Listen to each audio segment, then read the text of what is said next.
Perkenalkan, nama saya Angelina Defterana Koro, NIM 2103020084, kelas 1C, Program Administrasi Bisnis. Pada saat ini, saya ingin mereview tugas mingguan kelima yang berjudul Studi Sosiologi dengan pengarang Herbert Spencer dengan jumlah halaman 431. Bab 1, kebutuhan kita akan hal itu. Cara berpikir politik sejalan dengan konsepsi fenomena fisik yang ada saat ini, persis yang diharapkan oleh perencanaan gerak abadi dengan pengaturan bagian-bagian yang cerdik untuk mendapatkan dari satu ujung mesinnya lebih banyak energi daripada ujung yang lainnya. Aneh bahwa seharusnya tidak muncul kesadaran bahwa fenomena tertinggi ini harus dipelajari dengan fenomena yang lebih rendah yang telah dipelajari. Tentu saja tidak setelah metode fisik yang sama, tetapi sesuai dengan prinsip yang sama. Namun, orang-orang ilmiah jarang menunjukkan kesadaran seperti itu.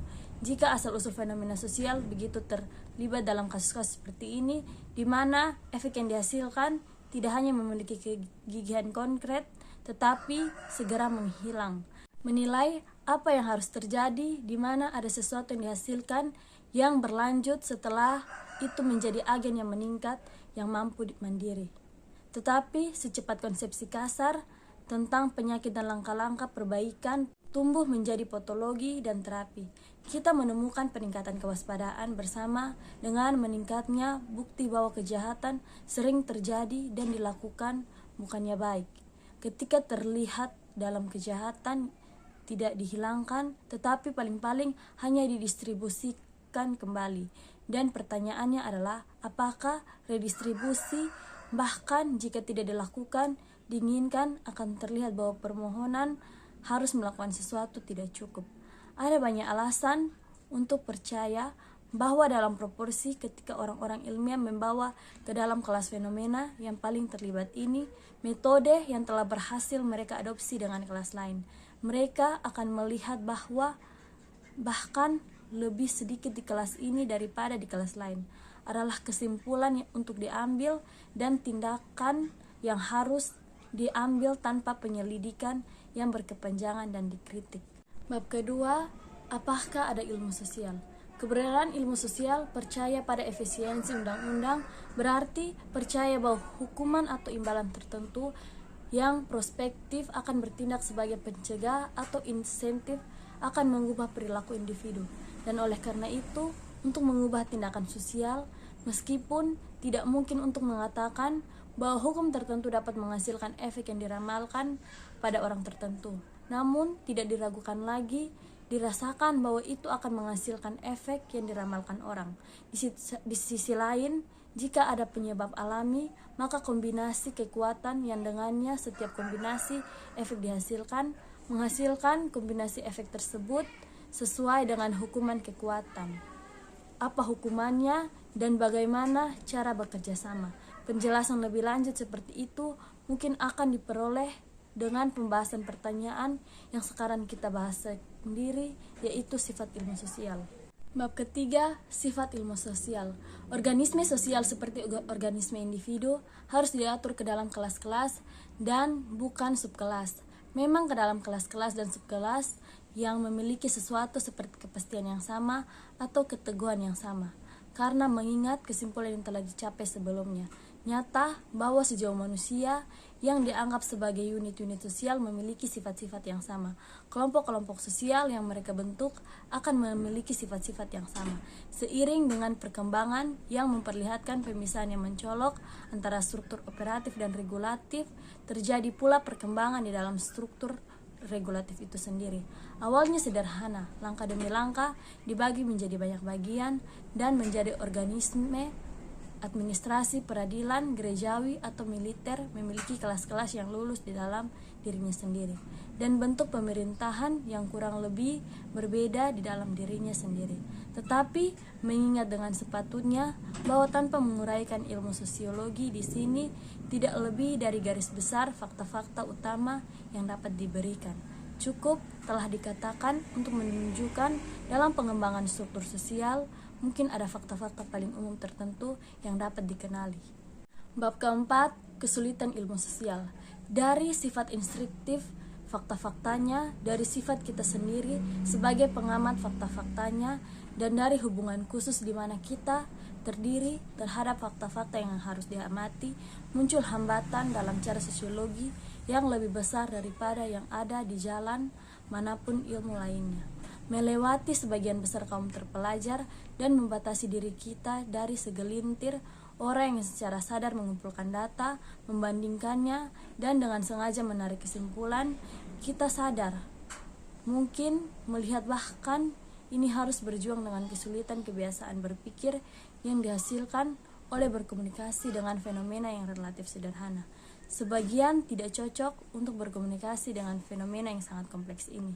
Berbicara secara umum, kehidupan warga negara hanya dimungkinkan oleh kinerja fungsinya di tempat dia saat ini.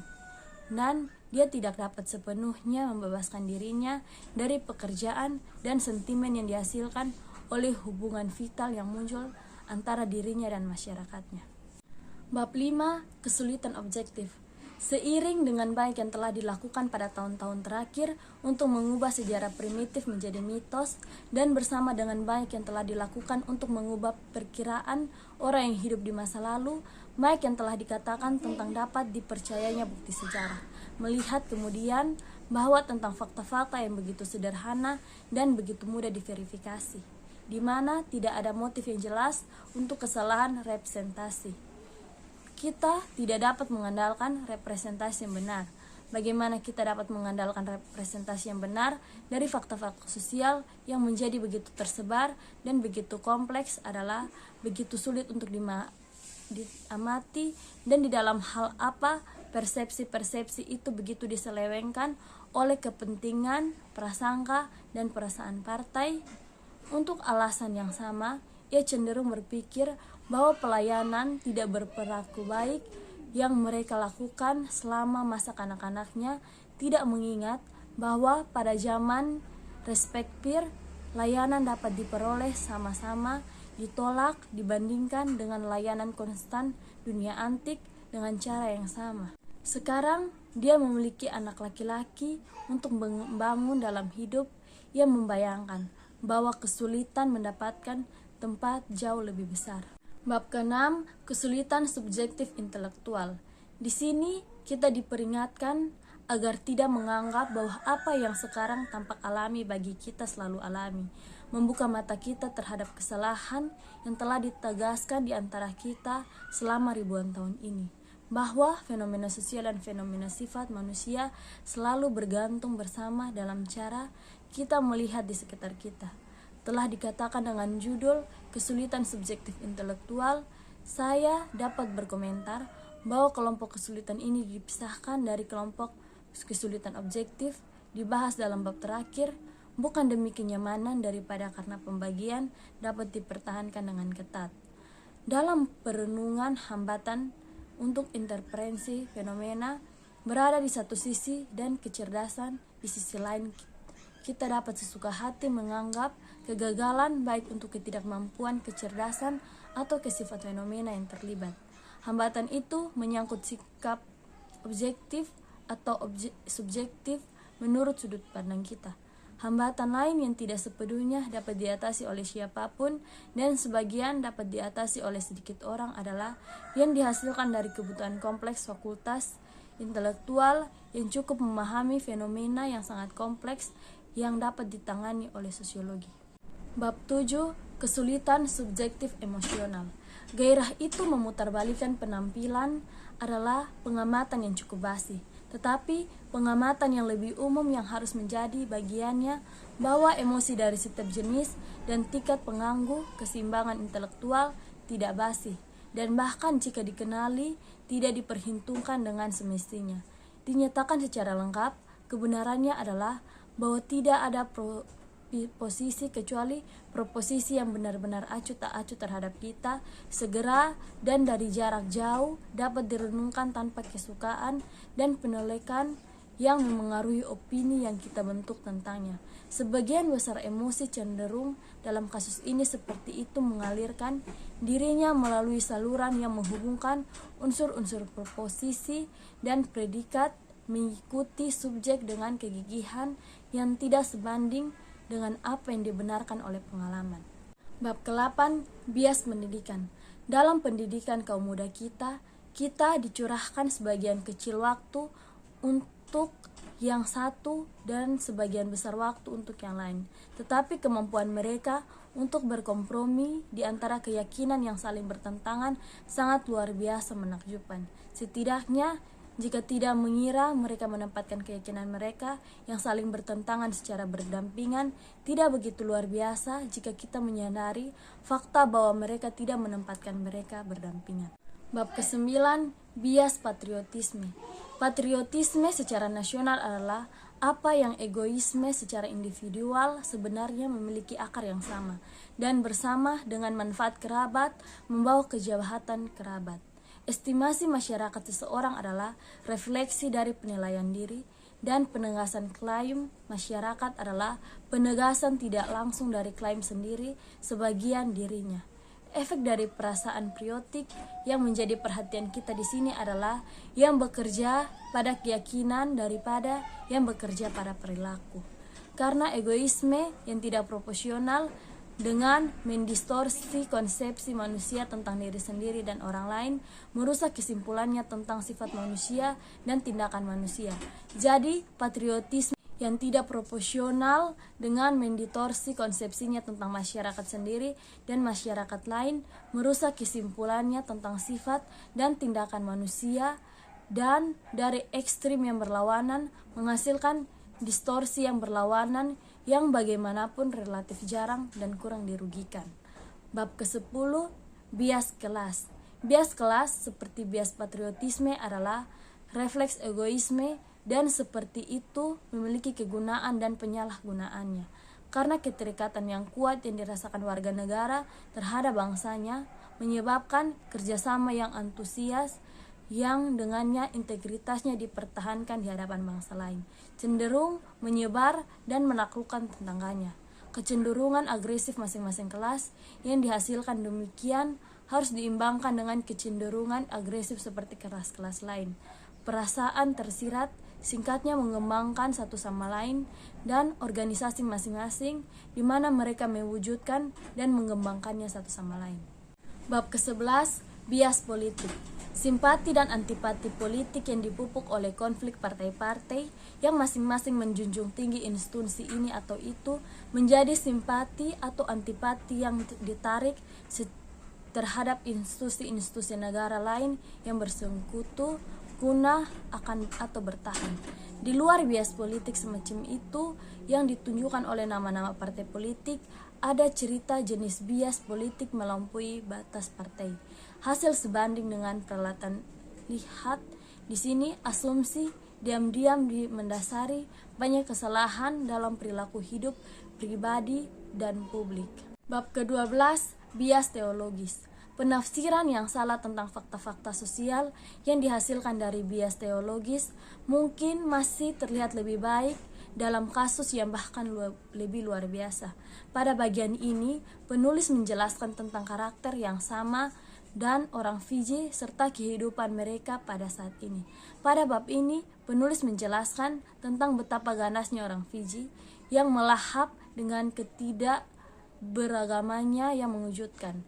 Menafsirkan fakta dengan cara ini, orang Fiji tidak dapat membentuk konsepsi rasional tentang masyarakat Samoa dengan keburukan dan kebajikan yang dipertukarkan sesuai dengan keyakinannya bermanfaat dari peraturan sosial tertentu. Jika dia memikirkannya sama sekali, harus tampak jahat dan kejahatan itu menguntungkan. Bab ke-13, disiplin. Dalam 8 bab di atas, kita telah direnungkan yang ditunjukkan oleh bab yang menyandang judul itu secara umum.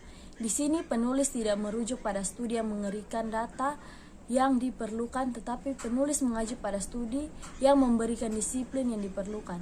Tidak diperlukan lagi untuk memperjelas bahwa kebiasaan berpikir dihasilkan dari jenis aktivitas mental tertentu dan bahwa kebiasaan tertentu setiap orang memengaruhi penilaiannya atas pertanyaannya apapun yang diajukan kepadanya. Karena sosiologi adalah ilmu yang di dalamnya termasuk fenomena-fenomena dari semua ilmu lainnya. Karena itu, untuk memperoleh kebiasaan berpikir yang kondusif bagi pemikir yang benar dalam sosiologi, pemikir harus dibiasakan dengan ide-ide fundamental yang dibawa ke dalam pandangan setiap kelas ilmu dan tidak boleh dimiliki oleh orang-orang di satu kelas atau dua kelas ilmu pengetahuan. Bab ke-14, persiapan dalam biologi.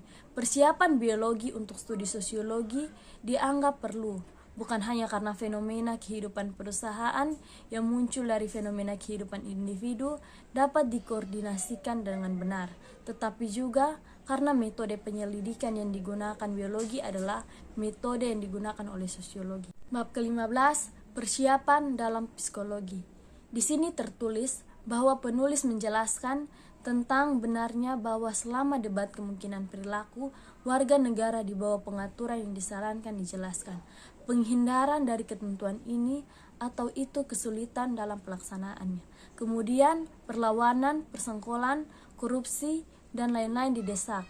Dan ini secara diam-diam menegaskan bahwa pikiran manusia memiliki karakter tertentu dan di bawah kondisi yang disebutkan kemungkinan besar akan bertindak dengan cara tertentu.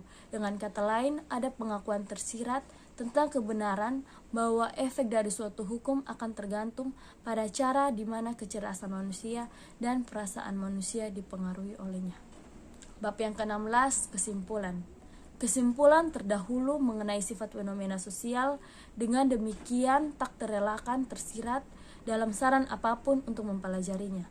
Fenomena sosial berbeda dengan fenomena kebanyakan jenis lain. Sebagai perada di bawah pemeliharaan khusus kami temukan sepenuhnya didiskreditasi oleh para ekspositornya.